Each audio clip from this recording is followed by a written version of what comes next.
Tu as bien parlé des choses qui devraient nous inquiéter sur un grain de beauté pas comme les autres, des contours, une forme pas normale, un relief, un saignement spontané.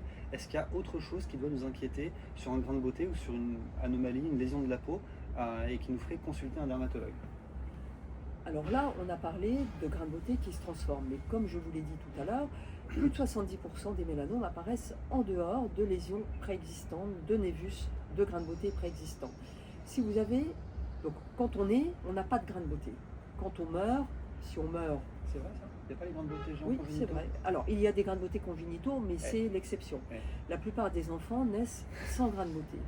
Et quand on meurt, si on meurt à un âge raisonnable, c'est-à-dire aux alentours de 80 ans, on a en général très peu de grains de beauté. C'est-à-dire qu'il y a des grains de beauté qui poussent tout au long de la vie, et puis qui, à partir de la cinquantaine, la soixantaine, finissent par disparaître. Donc c'est pas quelque chose de fixe dans la vie.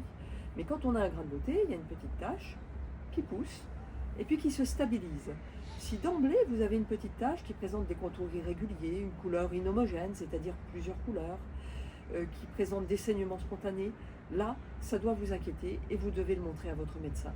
De même qu'un grain de beauté qui présente une modification, qui change de forme, qui change de couleur, qui saigne spontanément, qui fait parler d'elle, qui gratte alors qu'il n'y a absolument aucune raison qu'elle gratte, là, vous en parlez à votre médecin ou à votre dermatologue, mais vous pouvez, si vous n'avez pas de dermatologue, parce que je sais qu'actuellement l'accès au dermatologue, c'est pas toujours facile, il y a des régions où c'est très difficile, vous en parlez à votre médecin traitant qui sera à même de vous dire s'il convient ou pas de consulter et qui pourra vous diriger vers un confrère.